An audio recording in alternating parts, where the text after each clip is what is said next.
I want to emphasise, this is not a choice for government.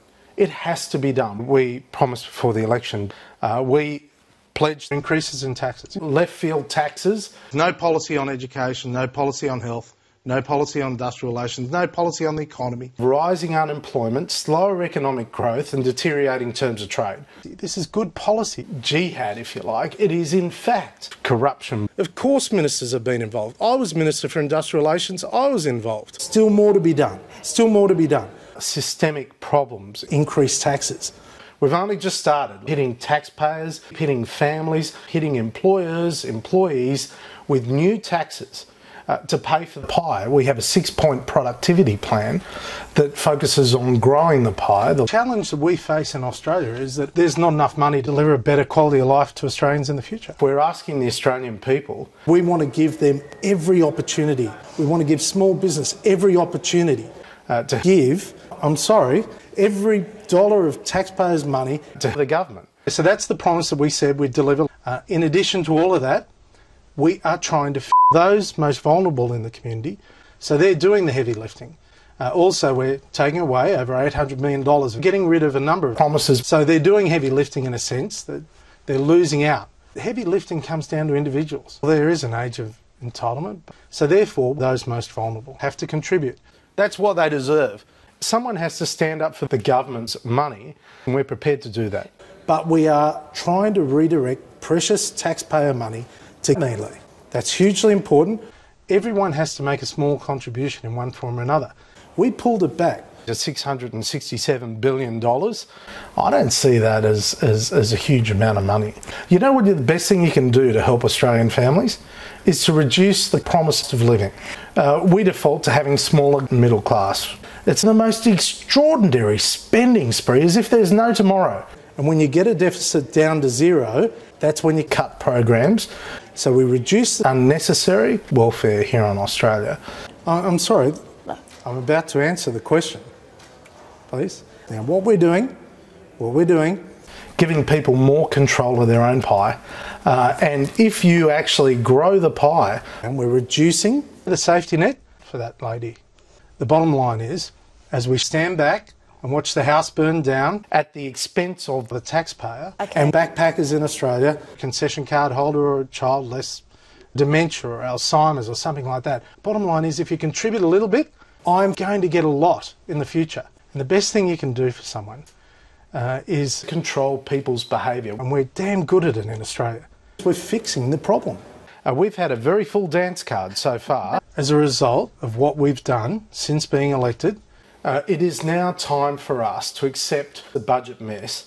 It was meant to be a little bit earlier, but we've outlined a number of policies. In fact, we've given a whole lot of nothing on policies, from industrial relations to broadband, deregulation, and Tony Abbott and I have a plan for the economy.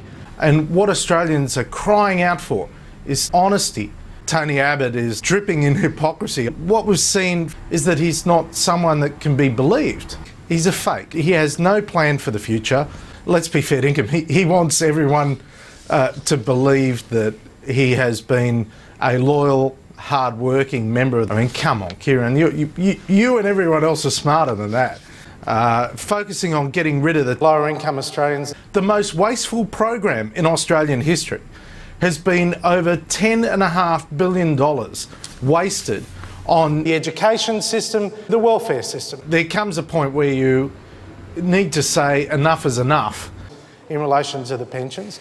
You'd need to think twice about throwing more money at a disabled person. And then Tony Abbott said in the Parliament, we've got to get rid of this because we have to ensure that those most vulnerable and those most exposed have some degree of pain, and there is already a massive amount of money being provided.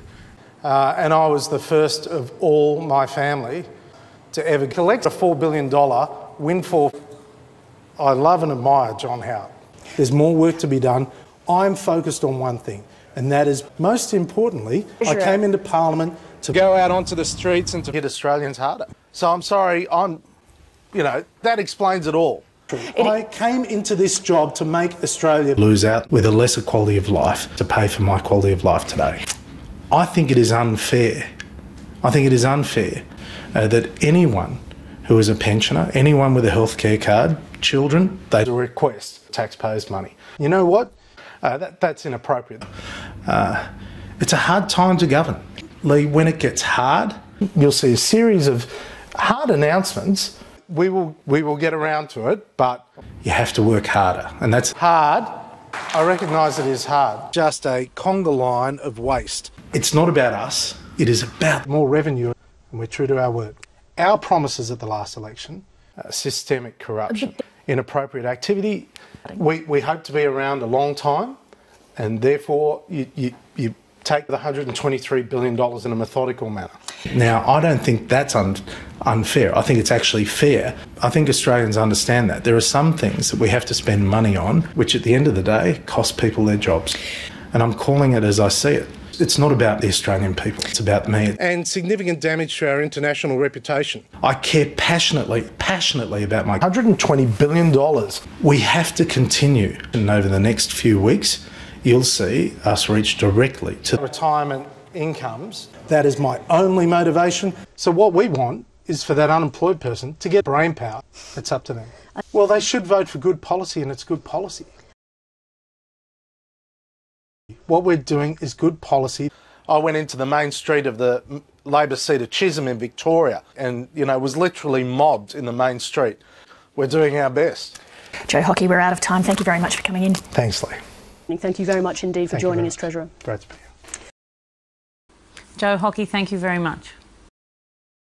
This kick is going to put it through the post.